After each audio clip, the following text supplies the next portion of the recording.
안녕하세요. 오늘은 한반도의 가장 높은 명산이자 지금도 숨쉬고 있는 화산인 백두산에 대해 알아보겠습니다.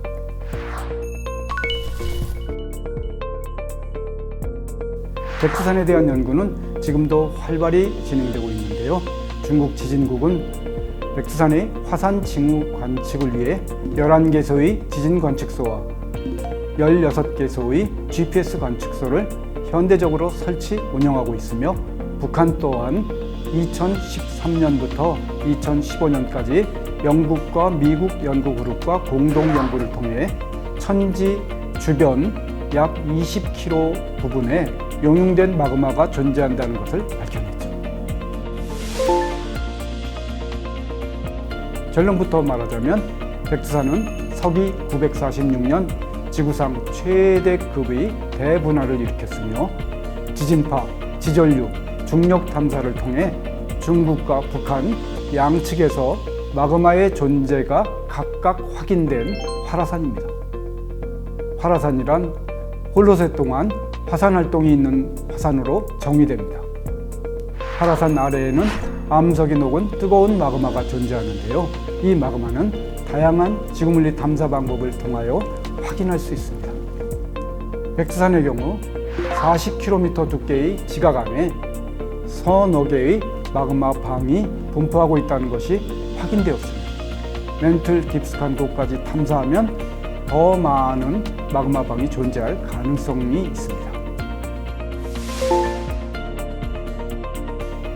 지금의 백두산 천지를 형성한 서기 946년의 분화는 유사 이래 전 세계에서 가장 큰 규모 중 하나로 밀레니엄 분화 사건이라고 칭합니다. 백두산 밀레니엄 대분화의 실체는 1980년대 초 일본 화산학자 연구그룹에 의해서 밝혀졌는데요.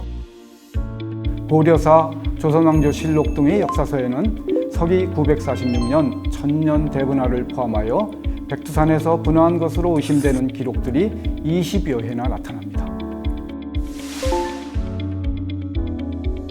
화산 지진이라고 하는 것은 마그마의 열적, 동적 활동으로 인해 마그마 주변 암석들의 응력 변화를 초래하여 암석들이 갈라지거나 깨지는 현상입니다. 따라서 일반적인 지진과 비교했을 때 파의 주기라든지 진폭이라든지 감쇄 현상이라든지 이런 것들이 특성에서 구별됩니다. 2002년 6월 28일 북중로 삼국경 일원에 심도 566km에서 규모 7.3의 지진이 발생했습니다. 지진 직후 백산 천지 직하 3에서 5km에서 지진이 급증하기 시작해서 3년 반 동안 화산 지진이 8,000회 이상 계속됐는데요.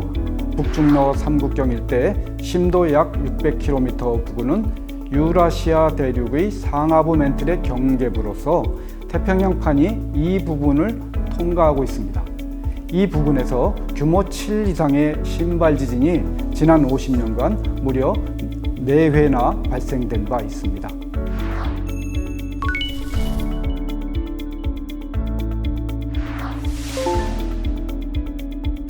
지구상에서 대부분의 화산 활동은 불의 고리로 불리는 서입대형이 있고요.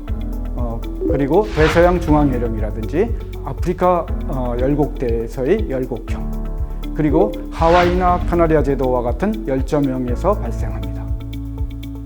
상대적으로 덜 알려져 있지만 백두산은 대륙 내부 기원, 즉 제4형을 대표하는 화산으로 국제학회에서도 중요한 연구 대상입니다.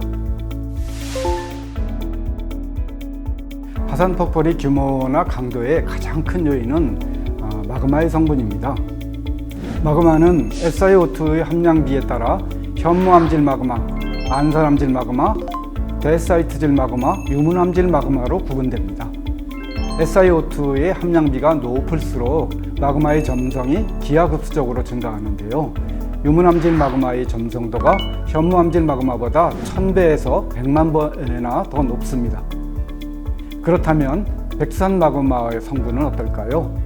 백두산은 천지 아래 7km에 매우 끈끈한 유문암질 마그마가 분포하는데요. 마그마 안에 엄청난 압력의 화산가스를 꽉 붙잡아 놓을 수 있습니다. 마그마는 암석이 녹은 물질로서 용암과 수증기, 이산화탄소, 메탄가스, 황화수소 등의 화산가스를 가지고 있고요. 그 중간 성질인 유체를 같이 포함하고 있습니다. 그렇다면 마그마는 어떻게 폭발할까요? 심부로부터 열 공급이나 마그마방 직상부의 지각의 열계 지진 등으로 마그마가 흔들릴 경우 마그마의 압력이 급감하면서 엄청난 양의 화산가스가 한순간에 마그마계의 부력 변화를 발생시켜 화산 폭발을 일으킬 수 있습니다. 특히 화산가스의 대부분은 수증기입니다. 백두산의 경우 20억 톤의 천지호수와 지하수계가 연결되어 있기 때문에 화산이 폭발한다면 상상이 가시나요? 유사시 초대형 폭발을 초래할 수 있습니다.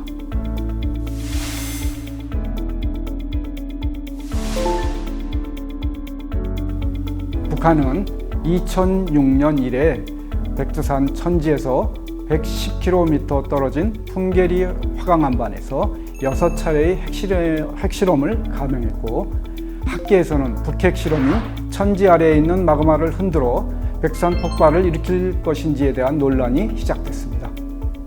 만의 일이라도 핵실험에 의해 마그마가 흔들리면 마치 샴페인처럼 엄청난 양의 유체와 기체가 발생해가지고 상부에 있는 백두산체를 폭발시킬 수 있기 때문입니다. 핵실험에 의한 지진파는 마그마 동력의 변화를 초래하는데, 유문암진 마그마의 경우 적어도 120kPa 이상의 외압이 필요하다고 알려져 있습니다. 하지만 핵실험과 같은 인공지진은 파장이 짧고, 그리고 그 에너지의 대부분이 파괴로 쓰이기 때문에 급격히 감쇄되는 특징이 있습니다. 전문가들은 북핵 실험이 백두산 마그마에 직접 영향을 가하기 어렵다는 견해를 밝혔죠. 최근 중국 장백산 관측소에서 북핵 실험으로부터 지진파를 분석해가지고 운동역학적 응력값을 산출했는데요. 그 결과 북핵 실험이 마그마에 미친 동적 응력은 전문가들 예상대로 그다지 크지 않았습니다. 가장 컸던 제6차 북핵 실험 동적 응력을 보면 약 60kPa 정도였으니까요. 2002년에서 2005년 백두산 화산 징후 이벤트가 끝난 후에 2012년까지 검출된 3번의 헬륨가스 분출 기록을 보면 좀 더 확실해지는데요. 1차 북핵 실험, 두 번째는 원인 미상입니다. 그리고 세 번째에 나타나는 헬륨 피크, 이것은 2차 북핵 실험과 일치합니다. 여기서 주목할 만한 것은 1차 핵실험보다 5배나 컸던 2차 핵실험 때 오히려 헬륨가스 분출이 훨씬 적다는 사실입니다. 2002년에서 2005년 당시 헬륨이 화산 징후 이벤트의 천지 아래 암석 파쇄대에 잡혀 있었거든요. 1차 북핵 실험 때는 파쇄대에 잡혀 있던 헬륨가스가 상당히 배출되고 말았죠. 근데 이미 많이 배출되어 버렸기 때문에 2차 북핵 실험 때는 소량의 헬륨만이 검출된 것이라고 설명될 수 있습니다. 만일 지난 1차, 2차 핵실험이 백두산 마그마의 거동에 직접 영향을 주었다면 2차 북핵 실험 때 헬륨량이 1차보다 훨씬 많았어야겠죠.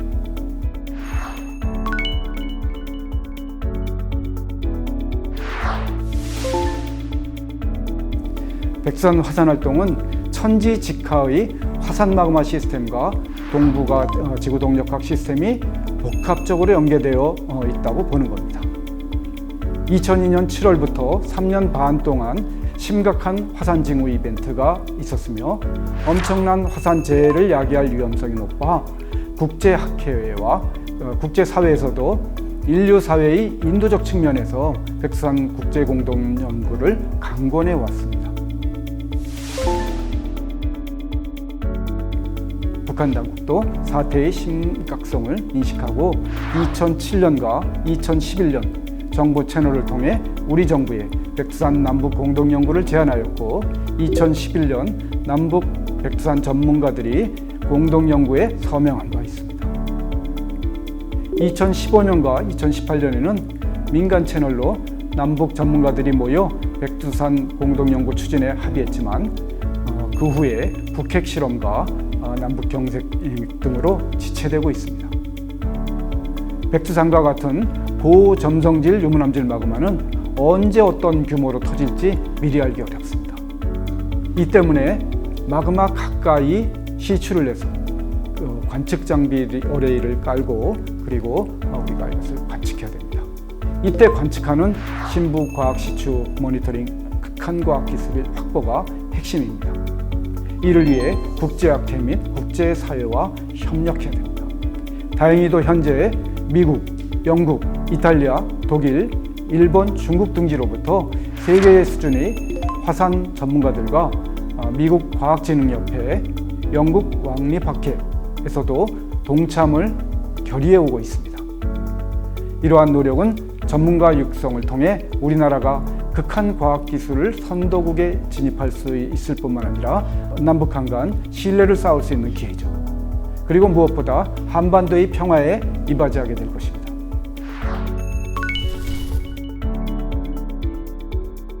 백두산 화산이 폭발하게 된다면 북한 전역의 피해는 불가피한 상황이고 남한도 안전할 수는 없을 텐데요. 그럼 어떤 위협이 있을까요? 첫 번째로 화산가스에 의한 질식입니다. 백두산 천지 호수를 보면 아래로부터 끊임없이 화산가스가 올라오고 있는 것이 관찰됩니다. 또한 백두산 계곡을 따라서 군락을 이루는 나무들의 떼죽음도 백두산 일대 화산가스 방출이 심각성을 보여주고 있습니다. 놓치지 말아야 할 점은 천지 주변의 칼데라는 1년 내내 거의 얼어있는 동토입니다. 북한 쪽 장군봉과 중국 쪽 천봉 아래 천지에서는 온천수가 용출된다는 사실입니다. 한편 최대 수심 384m인 천지 호수는 3에서 4메가파스칼의 압력을 항상 받고 있죠. 수심의 온도 조건에 따라 바닥에는 엄청난 양의 초임계 액상의 이산화탄소가 존재할 수 있다는 것입니다. 혹여 화산이나 지진 등으로 천지 칼데라 벽이 붕괴된다면 천지 안에 가라앉아 있던 액상의 이산화탄소가 일거에 기화해서 천지 밖으로 넘쳐나게 됩니다. 이 경우 천지를 중심으로 반경 50km 이내의 주민과 동물들은 단 30분 이내에 극심한 질식사 환경에 처하게 됩니다. 두 번째 위협은 홍수와 함께 토석이나 진흙이 뒤섞여 흐르는 라하인데요. 천지에는 20억 톤 담수가 담겨져 있습니다. 현재 천지 북쪽의 장백 폭포를 통해 연내 수위가 유지되고 있는 것이죠. 만일 천지에서 화산 분화 5 정도, 천년 대분화의 100분의 1에 해당하는 규모의 화산 분화인데요. 이것이 일어날 경우 천지 칼데라의 전면적인 파괴가 예상됩니다. 더욱이 백두산 산체 바깥에는 두꺼운 화산체가 덮여 있습니다. 천지 칼데라의 일부가 무너져 호수물이 쏟아져 내리면 이들 화산체들이 가세하여 파괴력이 강한 중력류, 즉 라하가 형성돼 버리는 것입니다. 빠른 속도로 내려가는 진한 흙탕물이 늪을 이루어 인근 마을을 덮어 누구라도 한번 갇히면 빠져나가기 어렵습니다. 라하가 압록강을 따라 댐을 덮칠 경우 댐 붕괴를 초래할 수도 있습니다. 세 번째는 화산재입니다. 백두산은 가공할 만한 폭발성을 수반합니다. 가령 화산 분화지수 5의 경우 화구 중심부에 직경과 높이가 적어도 10km 이상의 진공 기둥이 형성되어 95% 이상의 화산재가 성층권으로 올라가게 되고 거대한 버섯 구름을 만들게 됩니다. 이 화산재는 날카롭고 얇은 미세에서 초미세 입자를 포함하기도 하고 유독성 성분을 갖기 때문에 호흡이나 식수에 심각한 오염을 일으키게 되죠. 일단 코나 입을 통해 우리 몸속에 들어가면 좀처럼 배출되지 않는 겁니다. 또한 성층권에 올라간 화산재는 동진하는 제트 기류를 따라 2~3년간 대기 중에 떠 있을 수 있습니다. 다음은 화쇄류로 인한 피해입니다. 영화 폼페이 최후에서 보여주듯이 화쇄류는 매우 뜨겁습니다. 그 하강 속도는 시속 100km 이상입니다. 화쇄류가 지나는 곳은 바위 크기의 화산 암개조차 1에서 2km 이상 날아갈 수 있습니다. 그리고 이러한 화쇄류에 덮이게 되면 뼈조차 녹여버릴 정도로 치명적이죠. 백두산은 유사시 극심한 화산재해를 초래할 가능성이 있고 천지 반경 50km 이내 수만 명의 질식사 그리고 대량의 재해 난민, 특히 탈북 문제가 발생할 수 있겠죠. 또 지구촌에 항공 대란 등을 발생시켜 동북아 안보에 심각한 위기를 초래할 수 있습니다. 더욱이 북한은 철도, 도로, 전기, 통신 등 광역적인 기관 시설이 파괴도 예상됩니다. 당장 에너지 수급 대란을 겪게 될 가능성도 배제할 수 없습니다. 때문에 이에 대한 국가 차원의 대응이 필요한 실정입니다. 우선 정부 부처별 대응이 필요합니다.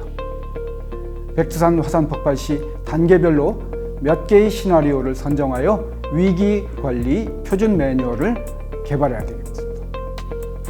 화면과 같이 재난관리 체계와 절차에 대한 전략을 수립해야 합니다. 백두산 과학기지를 구축하고 남북 화산재해 공동 대응 방안과 백두산 화산 재난 관련 법령을 마련해야 합니다. 또한 정부 부처별 및 구체적인 통합 대응 전략을 확립하고 남북 및 국제사회의 공동 대처 방안도 마련하겠죠. 민간 전문가들의 대응도 중요합니다.